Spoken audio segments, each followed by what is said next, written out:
안녕하세요. 저는 올해로 결혼한 지 3년 된 30대 여성입니다. 이렇게 사연을 쓰게 된 건 저희 가족에게 집착하는 어머님 때문이에요. 어디 가서도 해본 적 없는 이야기라 어디서부터 어떻게 시작해야 할지 모르겠지만 두서가 없더라도 한번 들어주세요. 남편과는 같은 직장을 다니다 연애를 시작했어요.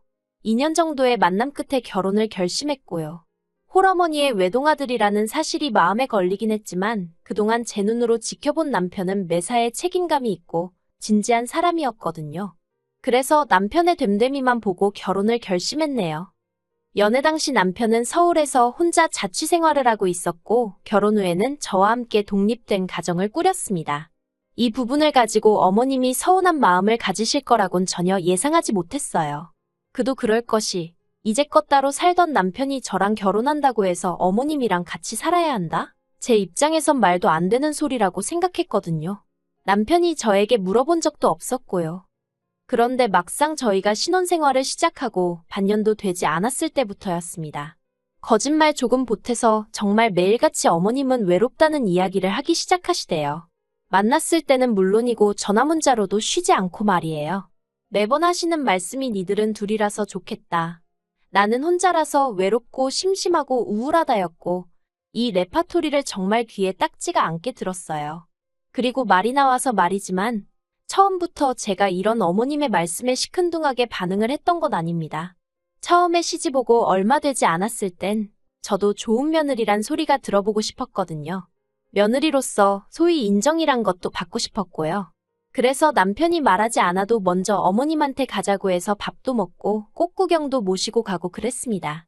하지만 그렇게 몇 달 지내면서 의도치 않게 어머님의 생활 패턴을 알게 되었는데 솔직히 황당하고 어이가 없더라고요. 알고 보니 어머님은 아버님이 돌아가시면서 남기신 유산과 남편이 매달 드리는 용돈으로 골프부터 시작해 온갖 취미생활을 즐기며 지내고 계셨어요. 주변에 남자고 여자고 할 것 없이 사람도 많아서 모임도 많으셨지요. 어떤 면에선 젊은 저나 남편보다 더 활동적으로 지내고 계셨다니까요. 반면에 저희 친정부모님은 죽는 날까지 자식들한테 손은 안 벌리실 거라며 노후 준비까지 끝내놓으신 상황에서도 식당을 운영하고 계셨거든요. 그렇다 보니 솔직히 제 입장에선 주말에도 일하시는 친정부모님에 비하면 어머님의 생활은 천국이 따로 없다 싶었고 그래서 날이 갈수록 어머님의 외로워서 죽겠다는 앓는 소리 싫은 소리가 그저 배부른 아이의 투정처럼 들리더라고요. 하지만 남편은 아들이라 그런지 저와는 생각이 달랐습니다. 남편은 어머님이 그렇게 활동적으로 지내시는 이유가 외로움을 잊기 위해서라며 장인 장모님과는 경우가 다르다 하대요. 그리고는 급기야 제가 임신 소식을 전하고 얼마 되지 않았을 무렵 어머님하고 같이 살면 어떻겠냐고 저를 떠보더라니까요. 합가를 하면 어머님께 드리는 용돈도 안 드려도 되고 어머님이 저희 아이를 봐주실 수도 있으니 오히려 저희가 이득이라는 말도 안 되는 이유를 대면서 말이에요. 당시 저는 출산 후 조리원에 갔다가 친정에서 몸조리를 하는 쪽으로 이야기가 되어 있는 상황이었어요. 남편도 잘 알고 있었고요. 그런데도 남편이 제안이랍시고 그런 소리를 들먹이니 짜증이 얼마나 나던지요. 저는 남편더러 임신한 와이프한테 해줄 게 없어서 스트레스를 주느냐고 화를 냈습니다. 그리고는 어머님과 함께 산다고 하면 나는 더 불편하면 불편하지 편해질 이유가 없다고 아주 대놓고 싫다 했지요. 하지만 제가 그렇게 노골적으로 싫다는 의사를 밝혔음에도 불구하고 모든 일이 제가 병원에 있는 동안 번갯불에 콩 구워 먹듯 이루어졌습니다. 12시간의 진통 끝에 출산을 하고 입원실로 옮겨졌을 때였어요. 친정부모님은 사돈이 오셨으니 커피라도 사오신다며 잠시 자리를 비우신 상황이었는데 어머님이 저더러 집에 반찬은 얼마나 해놓고 나왔냐고 물으시대요. 저 없는 동안 저희 남편, 그러니까 어머님 아들이 밥을 챙겨 먹을 수 있게 해놓고 나왔냐고요. 황당하기 짝이 없었지만 어머님과 왈가왈부할 만큼 힘이 있지도 않았고 그래서 다 큰 어른인데 알아서 챙겨 먹지 않겠냐고 한마디 했습니다. 그러자 하시는 소리가 바깥일 하는 사람인데 어떻게 그렇게 두냐면서 제가 없는 동안 당신이 당신 아들을 챙길 것이니 저더러 걱정하지 말라나요. 그리고는 남편에게 전해 듣기로 이튿날 바로 어머님이 짐을 싸들고 저희 신혼집으로 올라오셨답니다. 남편은 자기도 모르는 일이었다며 펄쩍 뛰었어요. 하지만 저는 정말 스트레스에 머리가 터져버릴 것만 같았지요. 그도 그럴 것이 저는 어머님이 저희 집에 단 하루라도 계시는 걸 원치 않았어요. 여기까지만 들으면 세상 사람 모두 다 제가 못된 며느리라 할 거예요. 하지만 지난번 저희 집들이 때 어머님이 보여주신 모습은 정말 충격적이었거든요. 신혼집은 이제 막 결혼한 부부가 사는 지극히 개인적인 공간이잖아요. 그런데 어머님은 당신 아들 집인데 뭐가 어떻냐면서 정말이지 안방부터 창고까지 거침없이 휘젓고 다니셨습니다. 그리고는 말끝마다 니네 엄마가 이런 식으로 정리를 하냐? 니네 엄마가 그런 식으로 하라고 했냐며 자꾸 저희 친정어머니를 들먹이시는데 정말 듣고 있기 거북하더라고요. 그리고 아니나 다를까 2달의 몸조리를 끝내고 친정에서 돌아온 날 현관에 들어서면서부터 여기가 내 집이 맞나 싶대요. 거실에 널브러진 어머님 물건들부터 시작해서 그뿐만 아니라 부엌은 물론이고 안방 제 서랍장 속옷들까지 전부 다 어머님 방식대로 정리가 되어 있더라고요. 100번 양보해서 거실이고 부엌이고 어머님 손이 매일같이 닿는 곳이다 보니 당신 편한 대로 손에 익은 대로 정리해 놓으실 수 있다고 쳐요. 하지만 방주인인 저도 없는데 왜 제 속옷 서랍까지 손을 대신 건지 도통 이해할 수 없었고 너무 불쾌하더라고요. 그래서 결국 참다 못한 제가 남편에게 크게 화를 냈습니다. 어머님이 이렇게 다 뒤집어 엎으시는 동안 당신은 몰랐냐고 물었지요. 그러자 남편이 한다는 말이 어머님이 원래 정리정돈에 일가견이 있으시다나요. 그리고는 어머님은 하나라도 더 해주고 도와주고 싶어서 마음을 써주신 건데 제가 너무 색안경을 끼고 보는 것 아니냐면서 되려 저를 이상한 사람으로 몰아가더라고요. 상황은 거기서 끝나지 않았습니다. 어머님 말씀대로면 제가 왔으니 더 이상 어머님 아들 그러니까 저희 남편 식사 걱정은 안 하셔도 됐잖아요. 그러니 이제 그만 내려가셔도 될 것 같은데 도통 내려가실 생각을 안 하시는 눈치시대요. 일주일이 지나고 열흘이 지나도록 말이에요. 결국 참다 못한 제가 어머님께 언제쯤 내려가실 생각이냐고 물었습니다. 그러자 어머님이 그렇지 않아도 다음 주에 내려가신다고 하더라고요. 그래서 더는 이것저것 묻지 않았어요. 어쨌든 이제 내려가신다고 하니 가시기 전까지 별탈 없이 이상한 말 나오지 않게 지금까지 해온 것처럼 잘해드리자. 그런 생각만 했지요. 그런데 어머님이 내려가시는 당일 아침부터 애 보느라 저는 정신이 하나도 없었거든요. 그래서 남편이 어머님 모셔다 드리고 온다는데도 그러라 하고 제가 따로 뭔가 챙겨드리고 그런 건 못했어요. 그리고 안방에서 애랑 신랑이 하다가 그만 살짝 잠이 들었지요.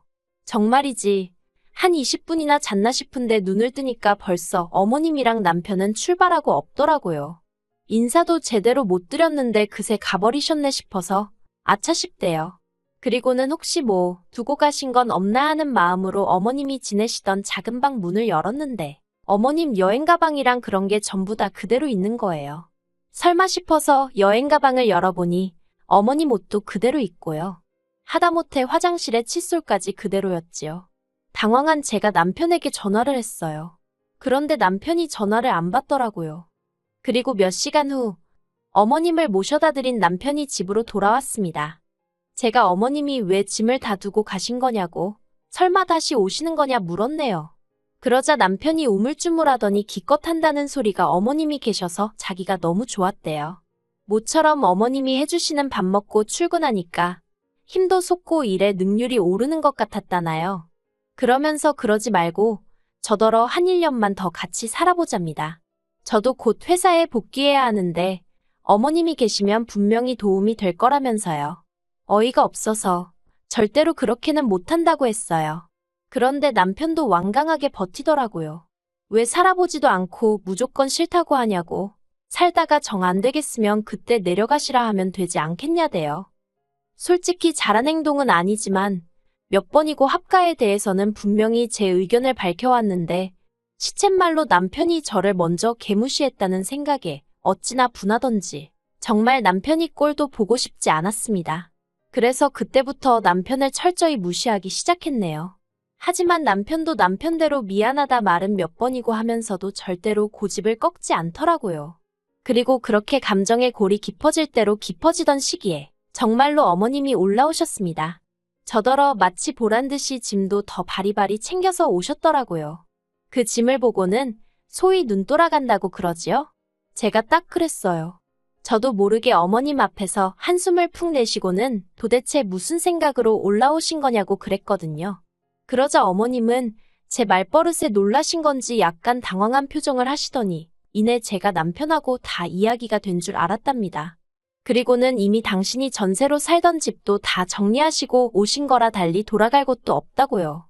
한마디로 배째라는 식으로 나오시는데 정말 어이가 없더라니까요. 하지만 그렇다고 어머님을 계속 문 밖에 세워둘 수도 없는 노릇이었기에 어쩔 수 없이 일단은 집 안으로 들어오시게 했네요. 그리고 이제 와서 말이지만 그때 저는 육아로 지칠 대로 지쳐있던 상황이었어요. 허리는 두말할 것 없고 손목에 발목까지 시큰거리지. 온몸이 부어서 내 몸 같지가 않지. 그리고 무엇보다 잠을 못 자니 미치겠더라고요. 정말 2박 3일 아무도 없는 곳에서 잠만 늘어지게 잡았으면 소원이 없을 지경이었달까요. 그런데 그런 제 앞에서 어머님이 친정어머니보다 더 편하게 해주겠답니다. 남편도 남편대로 미안하다고 이번 한 번만 져달라고 고집을 부리고요. 그래서 결국 제가 못 이긴 척 넘어가지고 말았어요. 아니, 정확히 말하자면 제가 에라 모르겠단 심정으로 남편 말대로 좋은 쪽으로 생각해보기로 한 거지요. 하지만 모전자전이라고 해야 할지 약속은 어디 개나 줘버린 모양이었습니다. 남편과 제가 둘이 살 때는 남편이 아침을 알아서 챙겨 먹고 출근했어요. 저는 원래 안 먹거든요. 그런데 어머님이 애랑 신랑이 하다 간신히 잠든 저를 깨워서는 잠깐만 당신 좀 도와달라 하시더니 무썰어라 파다듬어라. 아침부터 당신 아들 먹을 국 끓이신다고 그 야단법석을 떠시대요. 한 4일째 되던 날 참다 못한 제가 어머님더러 아침 차려주시는 것까지는 뭐라고 안 하겠지만 저를 깨우지는 마시라 했습니다. 도움이 필요하시면 아침 먹을 사람더러 도우라고 하시라고요. 그뿐만이 아니었습니다. 육아도 도와주니 살림도 도와주니 하고 올라오셨던 어머님은 낮에는 스크린 간다, 노래교실 간다 별의별 핑계로 집을 비우셨어요. 저로서도 어머님이 안 계신 게 차라리 낫긴 했지만 문제는 집안일이었습니다. 남편 아침 차려준다는 핑계로 설거지는 산더미만큼 만들어 놓으셨고 빨래도 매일같이 한 짐. 거기다 화장실도 얼마나 지저분하게 쓰시는지 정말 어머님이 오시고 제 생활만 더 고달퍼졌지요. 그래도 솔직히 제가 회사에 복귀를 하면 어머님도 생활을 달리 하실 줄 알았습니다. 그런데 충격적이게도 제가 회사에 복귀하고 이틀째 되던 날이었어요. 어머님이 아이를 봐주신다 하긴 했지만 처음으로 아이랑 떨어져 있다 보니 불안하고 걱정되고 초조하고 그렇더라고요. 하지만 사람들 눈치도 있고 그래서 점심시간이 돼서야 어머님께 전화를 드렸습니다. 신호음이 한참 울리고 나서야 어머님이 전화를 받으셨습니다. 제가 식사는 하셨는지, 애는 어떤지 이런 거 저런 거를 물어보려 하는데 어머님이 정말 작은 목소리로 애가 자서 그런다며 이따 통화하자 그러시는 거예요. 그리고는 뒤로 쿵쾅하는 소리가 나면서 옆에서 누가 끊으라고 하는데 순간 집이 아닌 것 같다는 생각이 딱 들더라고요.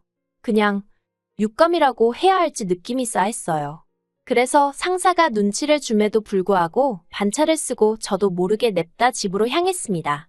심장이 어찌나 빨리 뛰던지 당장이라도 터질 것 같았다니까요. 그렇게 집에 도착해서 저는 황당하고도 어처구니 없는 상황을 보게 되었습니다. 어머님은 온데간데 안 보이시고 저희 친정어머니가 와 계신 게 아니겠어요? 제가 친정어머니더러 왜 엄마가 여기 있냐고 물었습니다. 그러자 친정어머니가 약간 난처한 표정으로 저희 어머님이 친정어머니께 전화를 드려서는 한 4시간만 애를 좀 봐달라고 하더래요. 저한테는 절대로 말하지 말라면서 그러면 고부간의 갈등이 생긴다나 어쩐다나. 그리고는 갈등 생기면 솔직히 며느리 입장에서 편하겠냐고. 이건 뭐 완전히 협박을 하셨더라고요.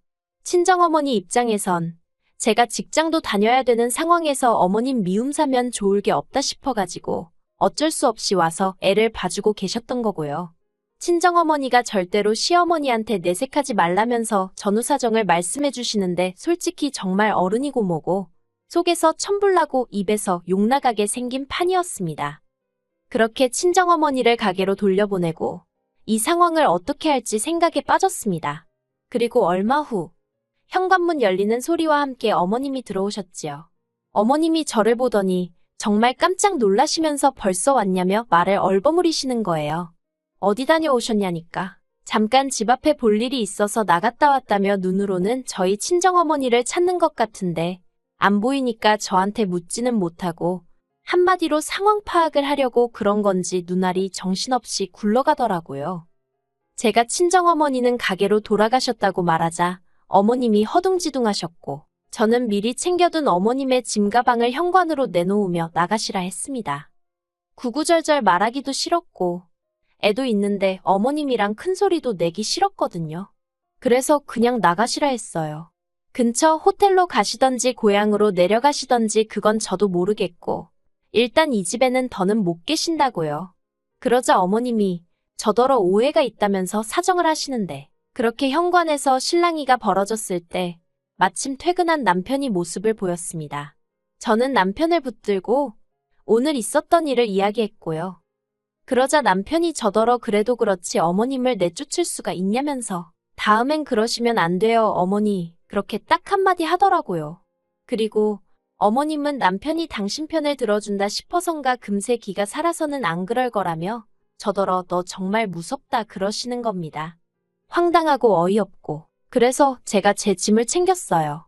그리고는 어머님 저희 집에 육아랑 살림 도와주러 오셨다고 했으니 애는 두고 간다며 저 혼자 친정으로 향했어요. 남편도 아이한테는 껌뻑 죽는 편이라서 애랑 떨어지는 게 마음은 아팠지만 제 나름대로 초강수를 둔 거예요. 그리고 정말 일주일이나 지났을까요? 자초지종을 다 알게 되신 친정부모님도 그런 경우 없는 집구석이 있냐면서 애 주고 이혼해버리라 하시는 때였습니다. 그런데 남편이 저희 친정으로 찾아왔어요. 한마디로 자기가 다 잘못했다. 애한테는 엄마가 자기한테는 아내가 필요하다 돌아와 달라. 뭐 그런 이야기였지요.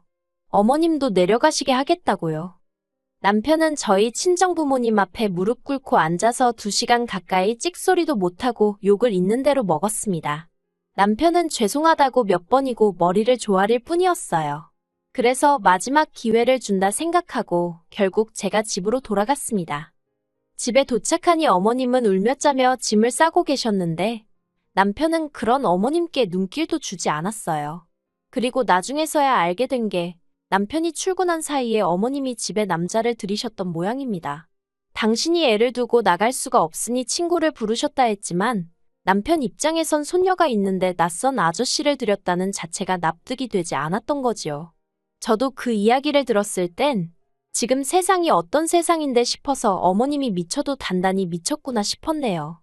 아무튼 그렇게 어머님은 당신 스스로 아들 손을 놓으신 거고 그렇게 저희 부부는 다시 예전의 생활로 돌아가게 되었습니다. 지금 어머님은 결국 다시 원래 지내시던 지역으로 내려가셔서 살고 계세요. 가끔 남편에게 연락은 하시는 눈치지만 남편이 저한테 따로 전하는 이야기는 없네요. 저는 아예 그쪽에 관심을 끊어버려서 궁금하지도 않아요. 부모 자식 사이니 또 언제 어떻게 될지 모르겠지만 당분간은 이렇게 지내는 게 제 정신건강에도 저희 가정에도 좋을 것 같아서 알아도 모른 척 살아가렵니다.